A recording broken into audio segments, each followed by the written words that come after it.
Muitos exemplos de analogias marcantes entre as constelações astrológicas e eventos psicológicos. A astrologia, assim como o inconsciente coletivo com a qual a psicologia se ocupa, consiste em configurações simbólicas. Os planetas são os deuses, símbolos dos poderes do inconsciente. Eu diria que o astrólogo nem sempre considera suas declarações meras possibilidades. A interpretação, às vezes, é muito literal e não simbólica o suficiente. Então, essa parte, né, o que cada um entende por Deus. Então, os planetas, eles são deuses. Eu até usei essa expressão para explicar para uma pessoa que ela é de religião evangélica e ela não entendia nada sobre astrologia. E daí eu não sei se eu ofendi ela, acho que não, porque é uma pessoa tranquila, assim, não, ela não brigou comigo, não parou de falar comigo, então acho que foi tranquilo. Ela tem experiências com Jesus, com Cristo. Daí eu falei para ela, então é a mesma coisa, os astrólogos têm experiências com Júpiter, com Plutão, com Netuno, só muda assim que a gente tem uma gama maior de, nesse sentido. Claro que eu sei também que tem a astrologia, também tem uma vertente forte também cristã. Sempre foi um segredo revelado nos círculos analíticos que Jung estava profundamente envolvido com a astrologia.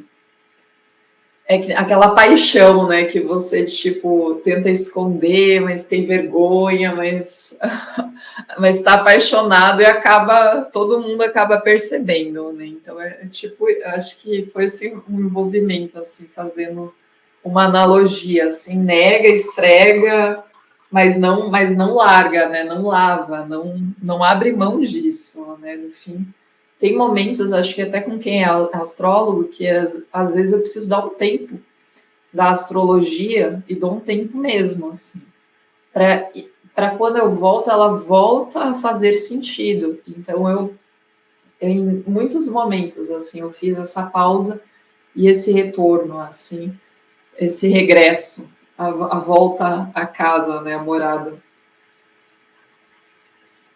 E é bem interessante. Faço a mesma coisa com o tarô também, eu tenho esses movimentos, assim, de vai com calma, vai com calma. No entanto, mesmo dentro dessa comunidade voltada ao conhecimento, alguns analistas, bem como alguns grupos de formação junguiana, têm demonstrado um nível considerável de desconforto sobre essa predileção aparentemente tão questionável.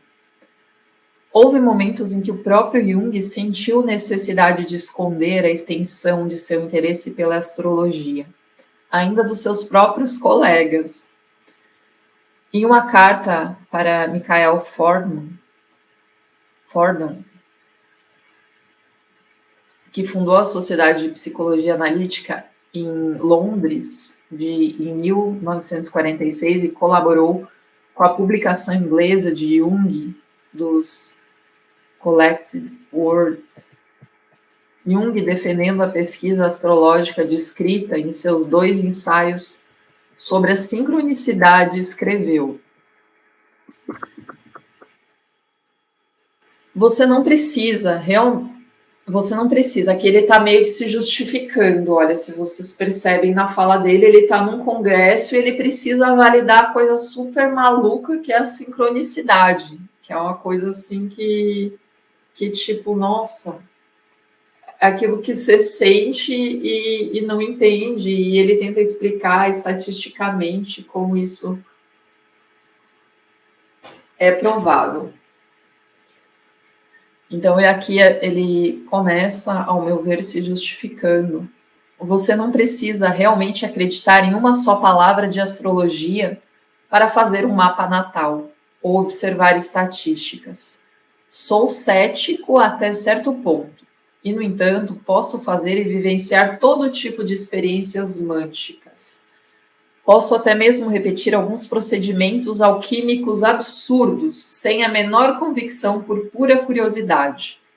Você também pode assistir a uma missa sem acreditar na transubstanciação e ir a uma reunião comunista sem acreditar em Stalin.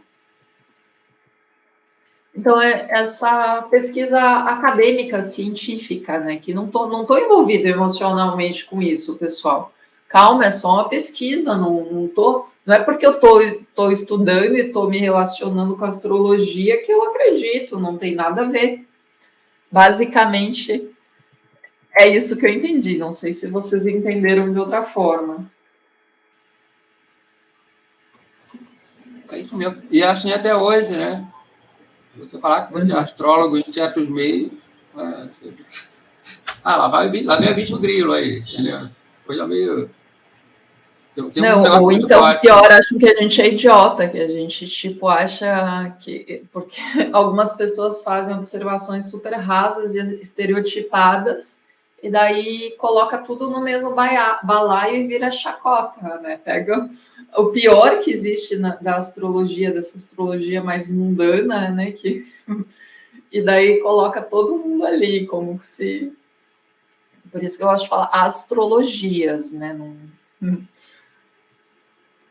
existem muitas formas de se relacionar com elas, e a gente tem essa dualidade mesmo, né? Como o Tito mencionou, essa dualidade de. Imagina na época dele, né? Ele tentando levar o movimento dele à frente, né?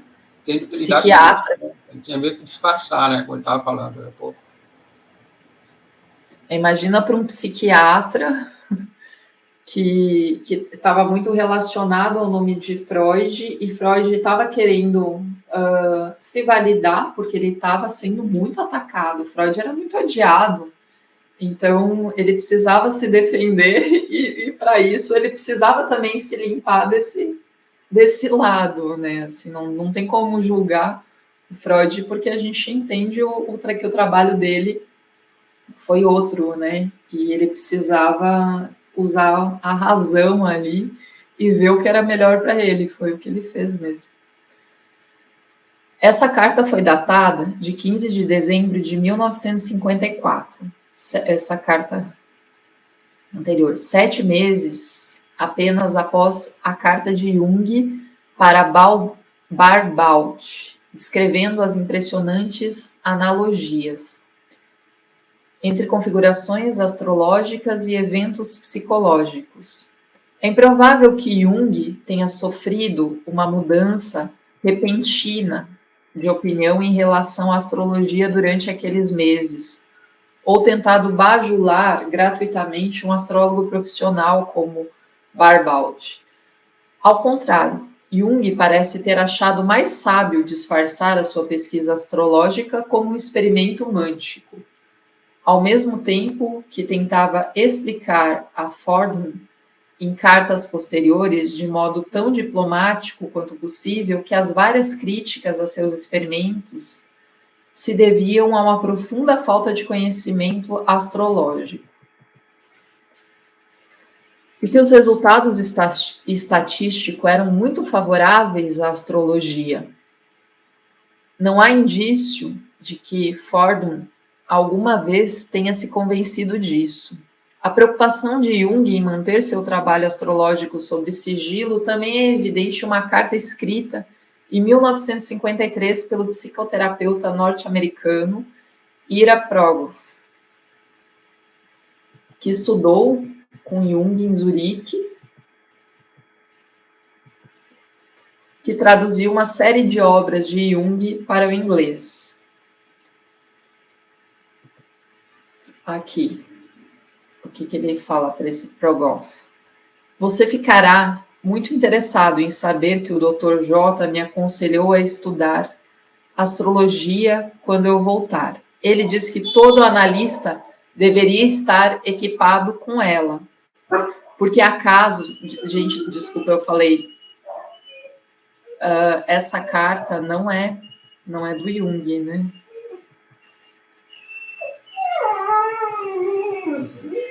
Essa carta é do Progoff. Do Progoff, mesmo, errado. Sim. Ele está Então, escrevendo para um cara, o Carrie que Baines. Para Carrie Baines. Traduziu Jung, né? Então ele está falando, né, que para esse tradutor, né, que ele estudou com Jung, esse Ira.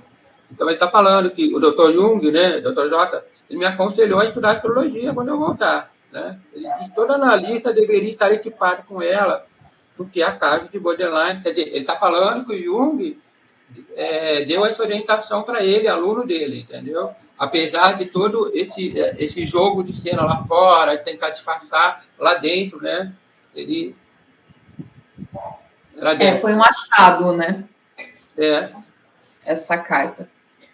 Então, ele diz que todo analista deveria estar equipado com ela, porque há casos de borderline, casos de transtornos, em que ela fornece pistas bem valiosas. Não acho que ele apreciaria que soubesse que ele tem astrologia em tal conta. Então, tipo, não conta. Embora tenha dito, de fato, que não sente mais necessidade de ser tão cauteloso. Aqui já é 1953, Jung já não era mais cauteloso a esse respeito quanto ele costumava ser. Jung foi tão cauteloso que alguns livros ele não publicou em vida, né? Porque sabia dessa questão, assim, de que ele estava sob a ameaça de desqualificação e cancelamento. Essa é a realidade que as pessoas enfrentam, né? Assim, de um apagamento histórico porque se envolveu com astrologia, um apagamento histórico porque falava com aspectos psicológicos, tinha uma dialética com o inconsciente, então possíveis motivos para cancelamento, como algumas pessoas fazem, né? Que tem uma raiva, assim, um ódio tremendo que não dá para entender. Enfim, é a dualidade, né? O horóscopo natal de Progoff, delineado por mãos desconhecidas, é um dos que pertencem à grande coleção de mapas de pacientes e colegas nos arquivos particulares de Jung.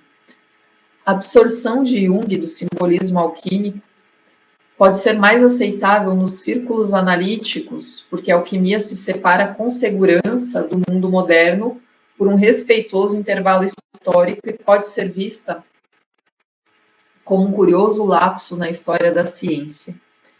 E, de qualquer maneira, Jung não era um alquimista praticante no sentido literal. Mas a astrologia, fazendo parte do mundo moderno, bem como do mundo antigo e medieval, não parece ser algo com que um psicólogo de inclinação racional deva se envolver. Em particular, nas formas muito simplistas com que é apresentada na imprensa popular. O problema que ferra muito é essas abordagens simplistas, assim, que ninguém entende que a astrologia é um estudo para a vida inteira, assim, que não tem uma formação que te dê respaldo, assim, né, nessa área. Que, assim como muitas áreas, a gente sabe que a pessoa está se desenvolvendo em muitas áreas, assim, mas a astrologia tem a questão do momento certo para entrar em contato com alguns aspectos e para entender e ter uma compreensão mais profunda acerca das coisas. Às vezes a pessoa não vai ter uma compreensão profunda, não adianta, você pode colocar, entuchar todo o material, todo o conteúdo do mundo, ela não absorve, porque ela não está preparada. Então, por isso que esteve muito vinculada, né, esses círculos iniciáticos, essa questão da preparação, né? Mas a astrologia, fazendo parte do mundo moderno, bem como do mundo antigo e medieval, não parece ser algo com que um psicólogo de inclinação racional deva se envolver em particular com essas formas simplistas apresentadas na imprensa popular. Andrew Samuels, em seu trabalho abrangente Jung e os pós-jungianos, nunca menciona a preocupação de Jung com o Eimarmene, que é o destino, o conceito da antiguidade tardia sobre destino astral, fazendo apenas uma referência uma referência desdenhosa à astrologia, porque o espírito do tempo dele, esse espírito acadêmico, assim, tá ainda nessa fase, assim, tá nessa fase de negação absoluta, de vamos jogar tudo no mesmo balaio, disso é tudo loucura, misticismo, e pronto. E só a ciência é o nosso Deus, e assim como a astrologia, tem gente que fala ciência não sabe o que está falando, tem gente que fala astrologia também está sendo raso. Então é muito, muito louco, né?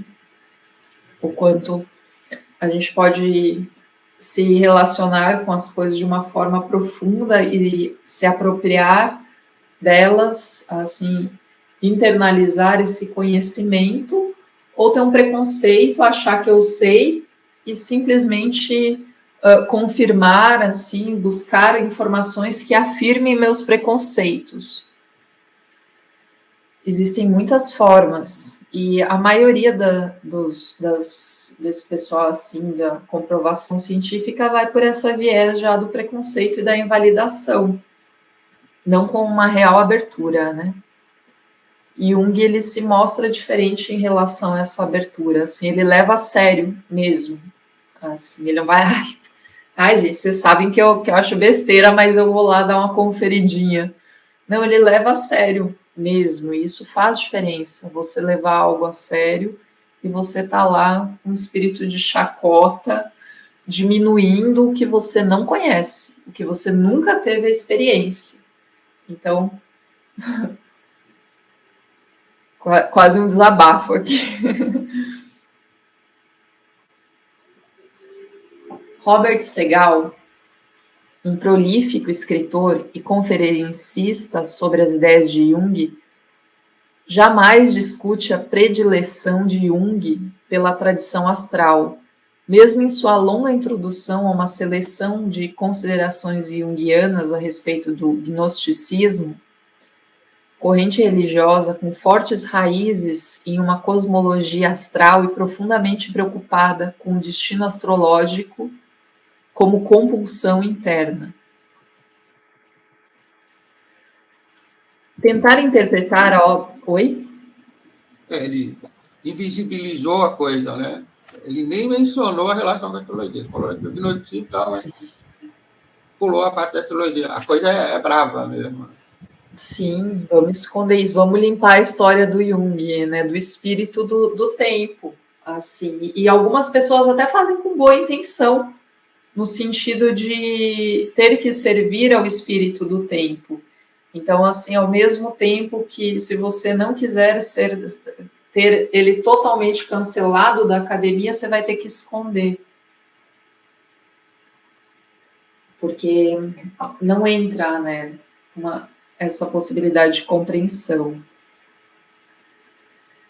Então, tentar interpretar a obra de um autor de forma seletiva, de acordo com os preconceitos do intérprete e da moda prevalente nos meios acadêmicos, quase nunca é uma novidade nesse ambiente. A imposição do viés do pesquisador, então aqui a gente está falando, expondo a não neutralidade, não existe neutralidade. Toda escolha ela é política, ideológica. Então, não existe neutralidade. É importante a gente falar da viés do pesquisador. Tem se dado desde que os alegoristas gregos discutiam o que Orfeu de fato queria dizer. Jâmblico e Porfírio discordaram da verdadeira visão platônica do mundo e os teólogos cristãos insistiram que haviam descoberto as assinaturas ocultas de suas próprias verdades, tanto na Torá quanto na Cabala judaica. A tentativa de limpar a reputação de um grande pensador científico da mancha dos assuntos deploráveis tem sido constantemente perpetrada por estudiosos modernos a figuras como Galileu, que além de sua reconhecida contribuição para a história da ciência, foi um astrólogo engajado, bem como um astrônomo.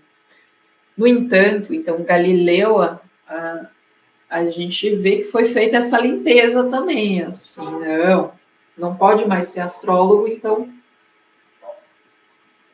só astrônomo, mas ele sempre foi um astrólogo engajado, então tem o lado para o mundo, para o espírito do tempo, persona, e às vezes um aspecto mais pessoal ali, que fica mais com ele mesmo, né?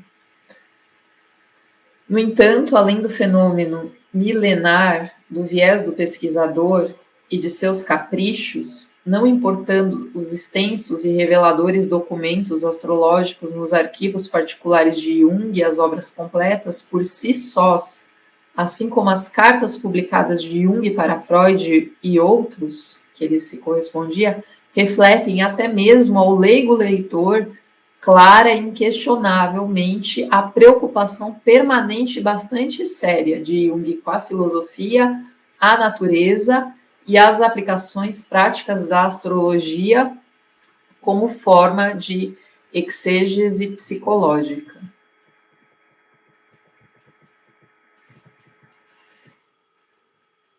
Então, esse envolvimento está mais do que provado, e a gente entende que é parte do espírito da época essa tentativa de esconder para não inviabilizar e para ele não ser cancelado, para que ele já está na academia assim de uma forma muito restrita e redutiva, né? A teoria dele que mais foi aceita é a teoria dos tipos psicológicos, que fala muito de astrologia, inclusive, né?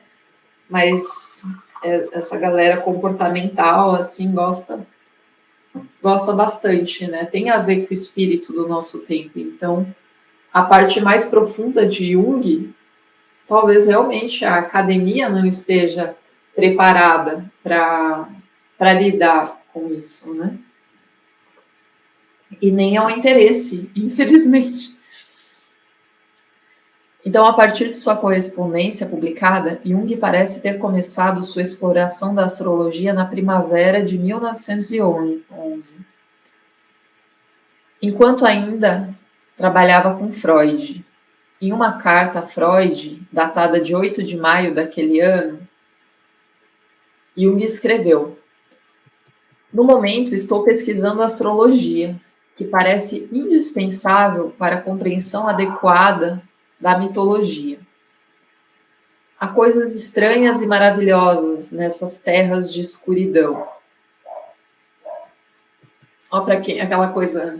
Por que você tem que falar, Jung? Por que você foi falar para o Freud? Hoje a gente pode até trazer esse questionamento.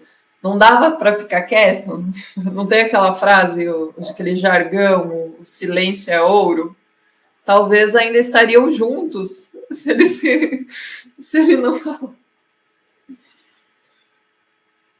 Uma linda história que foi rompida. Mas se eles estivessem juntos, não seria o Jung. É verdade. Não. Seria função sentimento só... agora falou mais alto, né? Você viu? Eu sou péssima na função sentimento, não dá.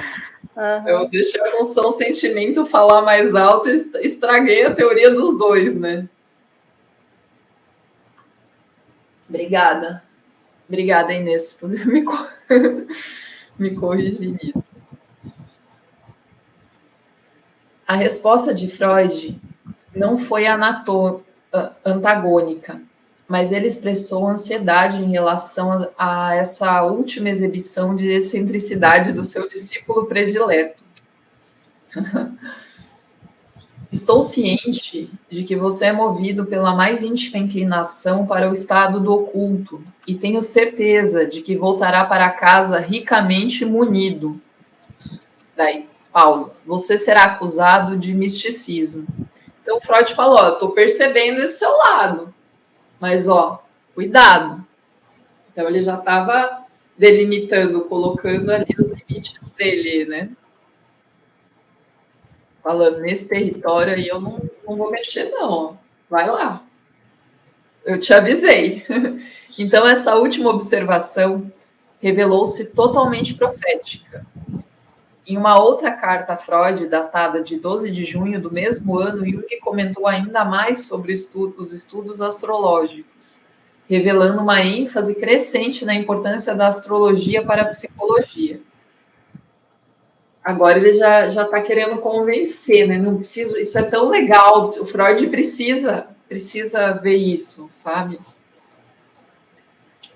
Daí Jung fala para Freud: minhas noites são ocupadas em grande parte pela astrologia. Faço cálculos de mapa natal a fim de encontrar uma pista para o cerne da verdade psicológica.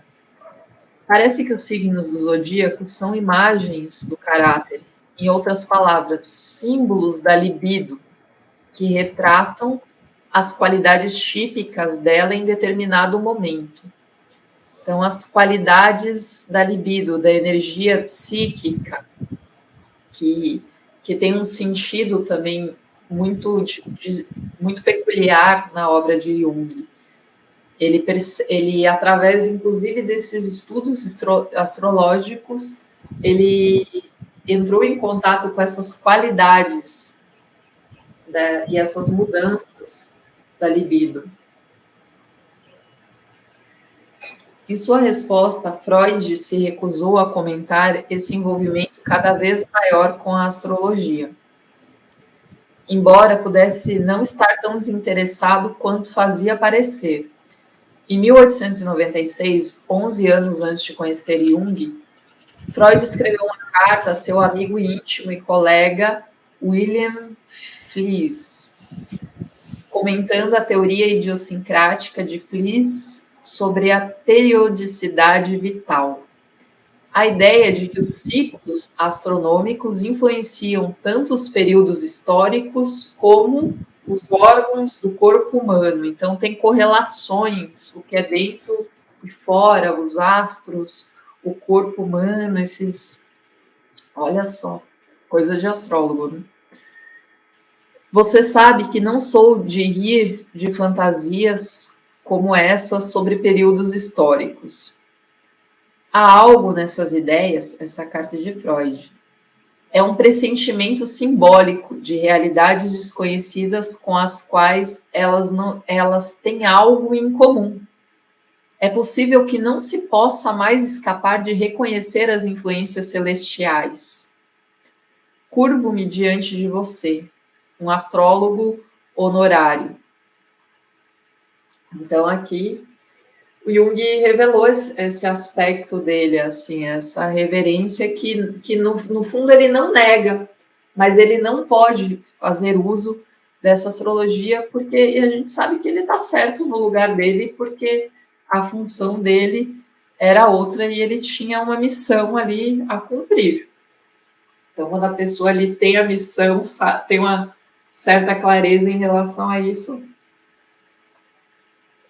no caso, ele se separou, mas teria sido um excelente astrólogo, gente. Não tenho dúvida. Eu entendi, certo? Ou essa carta é do Freud? Sim, isso mesmo, para um astrólogo. Uhum. Quer dizer, Então, ele não é astrólogo, esse Fliess, ele é psicanalista também, mas ele estuda a periodicidade vital. Entendi. Daí Jung presta reverência e assume esse pressentimento simbólico. Ele fala, olha que chique, um pressentimento simbólico. Não, quem escreveu foi o Freud. Sim, o Freud isso mesmo. Está reconhecendo a astrologia, de certa forma.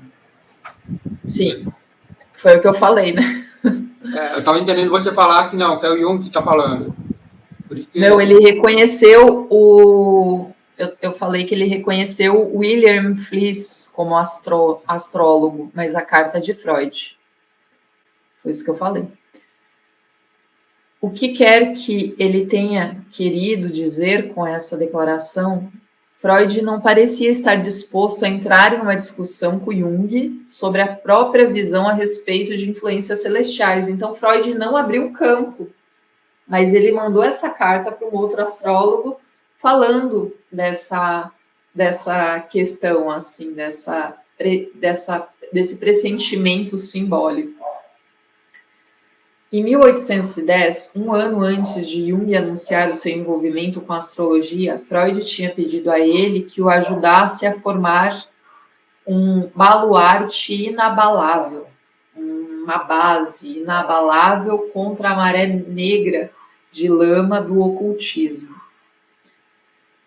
Então aqui o Freud sabia, ele precisava salvar a obra dele, certo? Então a psicanálise talvez não teria existido se Freud tivesse ido muito por esse lado, assim, porque tem a questão do espírito do tempo que é inegável. Então, você quer deixar alguma coisa para a humanidade, você também precisa compreender e negociar com o espírito do tempo. Então, o Freud ele foi visionário também ao fazer isso, ao colocar o limite dele, ao estabelecer limites.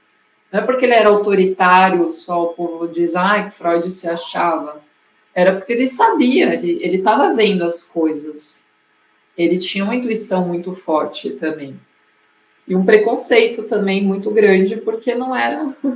Porque todo mundo tem limitações, né?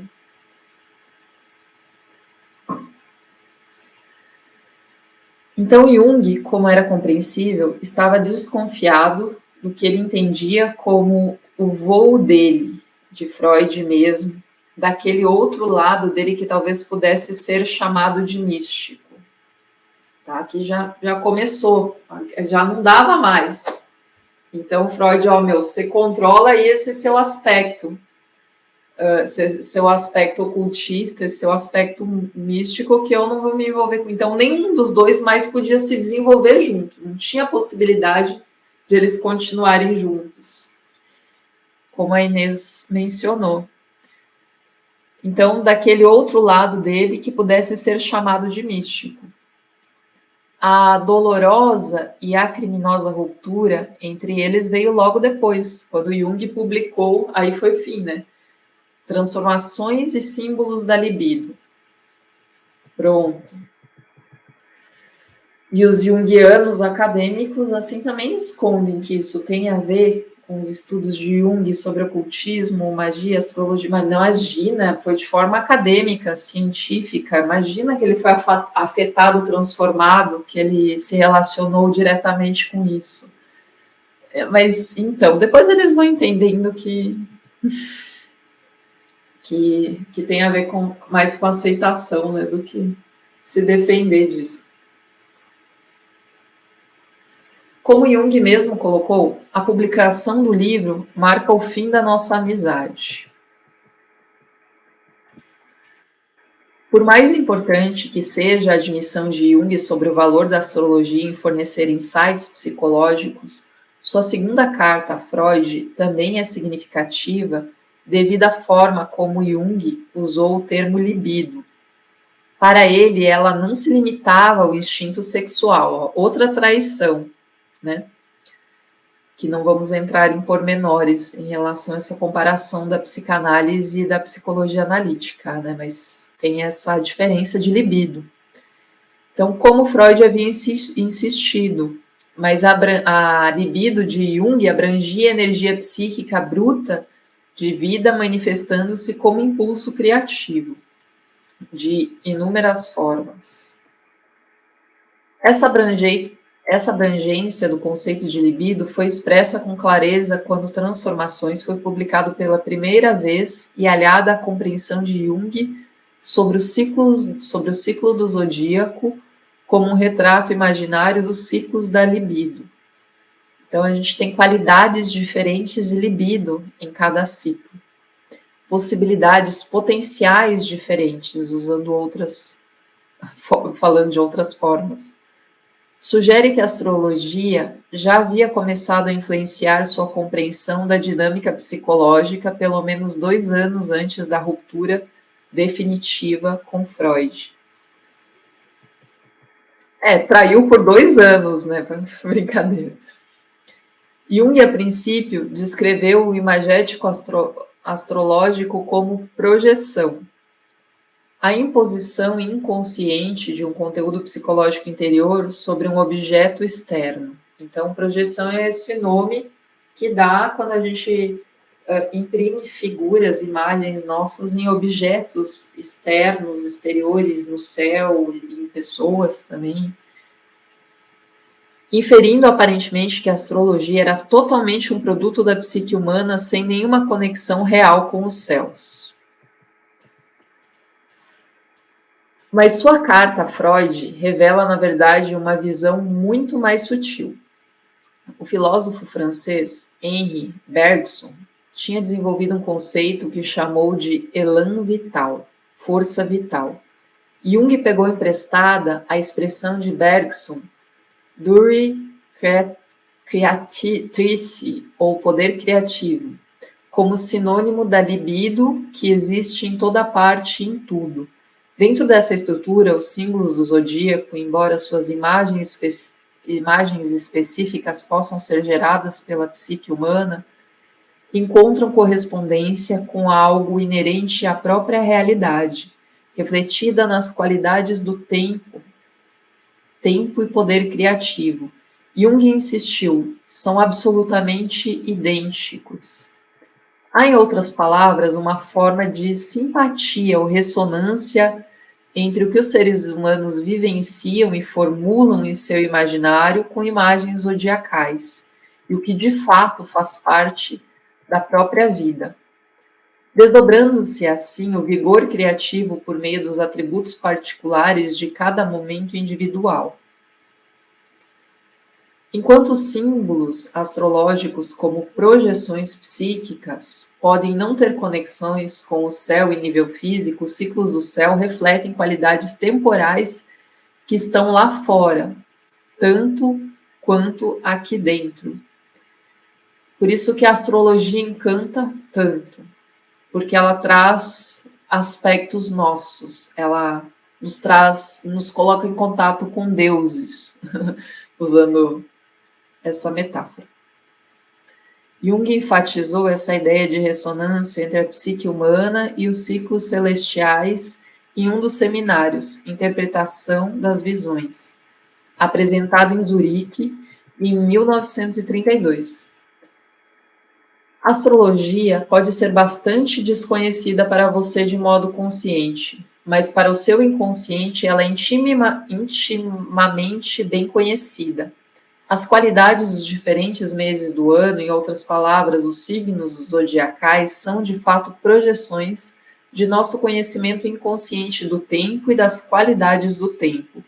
É como se houvesse um profundo conhecimento em nosso inconsciente, baseado em experiências inconscientes de que certas coisas originadas em certos momentos do ano têm tais e tais qualidades. Então, ciclo, fases, em que fase que eu me encontro, qual fase é favorável, é difícil, então essas peculiaridades que a gente tem. Essa perspectiva faz eco à declaração de Platão, de que o tempo é imagem em movimento da eternidade, e que os céus, assim como os dias, as noites, os meses e anos gerados pelos movimentos cíclicos dos corpos celestes, são todos parte do tempo. Nos Visions Seminars, Jung aprofundou seu entendimento sobre as qualidades do tempo como expressas em imagens zodiacais individuais.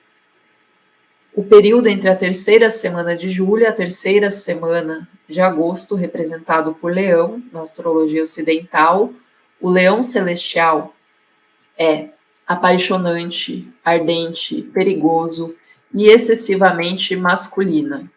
Simboliza a ideia de poder.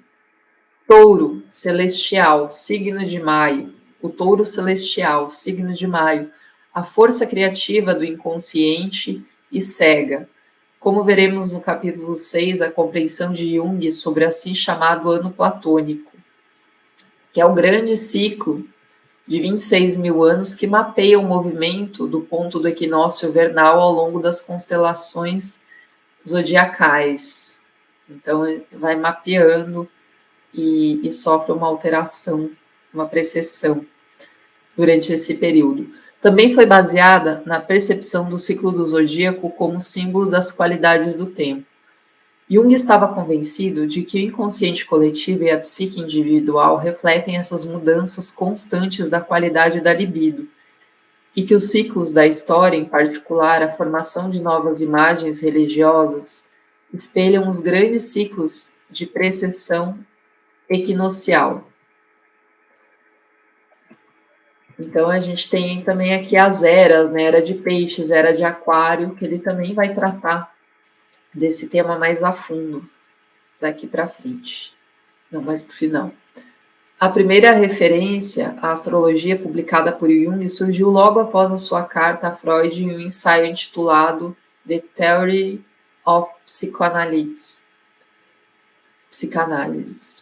A teoria da psicanálise. Esse ensaio foi apresentado a princípio como uma série de palestras na Faculdade de Medicina da Universidade de Fordham, em Nova York, nos Estados Unidos, em setembro de 1912, quando Jung e Freud cruzaram o Atlântico para propagar a mensagem da psicanálise ao estabelecimento psiquiátrico norte-americano. Nessa época, a relação entre Jung e seu mentor já estava tensa, a ponto de ruptura. Uma tradução alemã do ensaio de Jung foi publicada em 1913, com a versão em inglês aparecendo em 5 edições da revista norte-americana. Discutindo o sonho de uma paciente, Jung se referiu ao tema mítico da morte e da ressurreição e declarou: esse tema é encontrado em inúmeros mitos em todo o mundo. Seu significado imediato implícito é astromitológico. O sol é engolido pelo monstro marinho e nasce novo pela manhã. É claro, o todo da astromitologia é, no fundo, nada além de psicologia inconsciente projetada nos céus, pois os mitos nunca foram e nunca serão feitos conscientemente, eles surgem do inconsciente do homem. Essa afirmação foi formulada com cautela para evitar mal-entendidos. Astrologia se tornou astromitologia, termo sem dúvida mais apropriado para os estudantes de medicina de uma universidade dirigida por jesuítas. Mas ela faz lembrar a carta de Jung a Freud no ano anterior, na qual afirmou que o zodíaco é uma projeção imaginária da psique humana sobre os céus. A declaração de Jung a Freud de que a astrologia é indispensável para a compreensão da mitologia sugere que ele tomou a astromitologia, narrativa sobre os corpos celestes, como fonte de todo o mito, uma percepção apoiada pelos mais antigos mitos cosmogônicos existentes do Sumério, as experiências humanas mais fundamentais de nascimento, juventude, maturidade e morte, tanto físicas quanto psicológicas, são projetadas nos ciclos do Sol, de planetas e constelações, os quais se elevam, culminam e se põem, apenas para se elevar mais uma vez em um ciclo aparentemente eterno. Deixa eu ver se dá para terminar essa parte hoje aqui, ou se a gente... Vocês aguentam mais 10 minutinhos para a gente já fechar essa parte para o próximo capítulo? Eu vou ter que sair já. Daqui a uns 2 minutinhos. Tá bom, então. Daí você termina... eu mando lá no grupo até onde a gente foi, tá? Mas a próxima eu tento terminar esse horário mesmo, mas... Vou continuar aqui com quem está presente, a leitura. E boa noite, até o próximo. Para quem for sair, daí é só finalizar esse capítulo mesmo. Então, as suposições de Jung de uma misteriosa e empática conexão entre psique e cosmos pode já ter sido enraizada com firmeza na época em que ele proferiu suas palestras aos estudantes da Universidade de Fordham. Robert Segal argumentou que Jung era um modernista seguindo a tradição de Sir James Frazer, Edward Burnett Taylor, no final do século XIX, porque Jung promulgou uma separação clara do psicológico em relação ao físico e ao metafísico. Ele falou, não está nas estrelas, está na psique. Então, ele faz essa ruptura, assim, essa separação do interno em relação ao externo. Mas essa observação é relevante apenas para as declarações bem incipientes de Jung, que podem bem ter sido formuladas para evitar conflitos com Freud e se proteger do ridículo. O que é muito interessante sobre as observações feitas por Jung na Universidade de Fordham é que ele sentiu a necessidade de fazê-la. Em 1912, Jung, em sua posição oficial como freudiano, pareceu ofertar uma explicação científica da astrologia em Fordham. A ubíqua experiência humana de nascimento e morte é imaginada como uma narrativa solar, a qual oferece também a promessa de renascimento, assim como a atribuição de significado a um evento celestial natural. Essa abordagem, como sugere Segal, parece ecoar o ramo de ouro de Frazer, que apresentou a jornada cíclica do Deus Sol ou de seu substituto humano, o herói solar, como um esforço da mente primitiva para explicar o fenômeno natural do nascer e do pôr do sol, bem como inserir significados à assustadora realidade da brevidade da vida. O mito, portanto, nada mais é do que uma má ciência, segundo essa visão aqui. Um esforço para fugir do fato existencial da mortalidade humana. É algo primitivo, assim, que o homem primitivo precisava. Agora a gente tem a ciência, então a gente não precisa mais nada disso. É esse argumento, né? Mas a declaração de Jung foi bem mais sutil, insinuando a importância psicológica que ele já havia começado a atribuir à percepção de significados nos ciclos celestiais.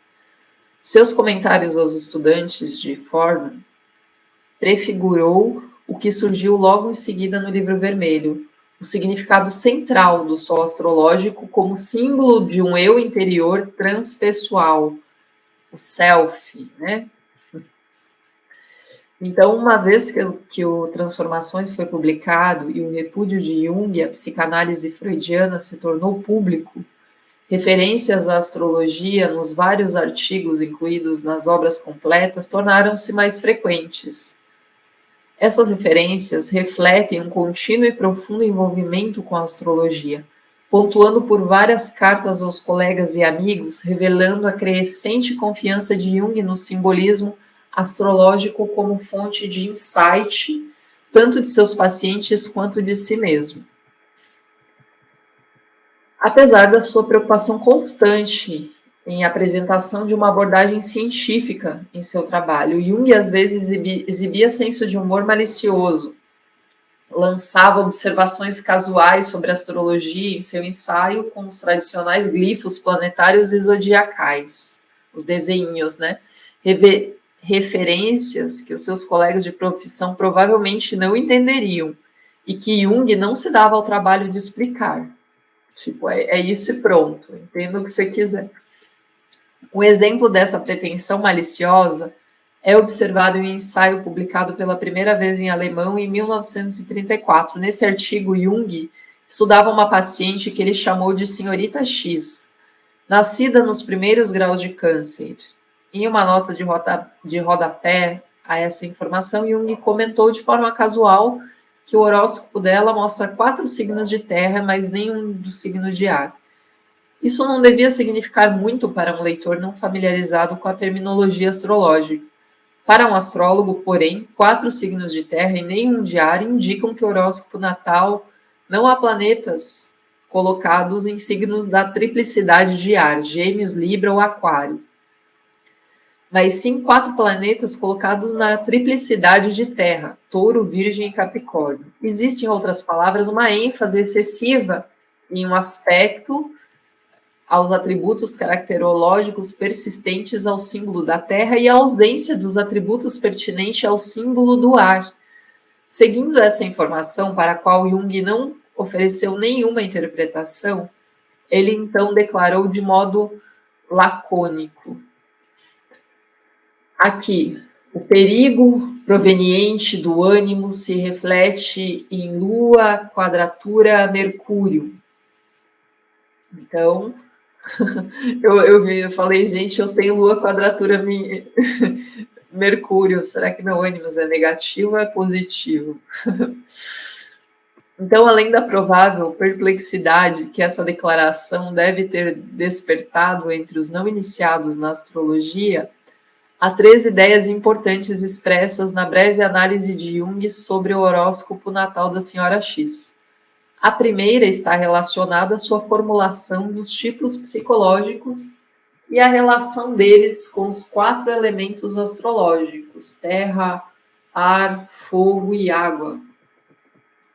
Então, no próximo encontro, a gente vai falar iniciar falando dos 4 elementos e dos tipos psicológicos. Pessoal, alguém gostaria de falar, comentar alguma coisa?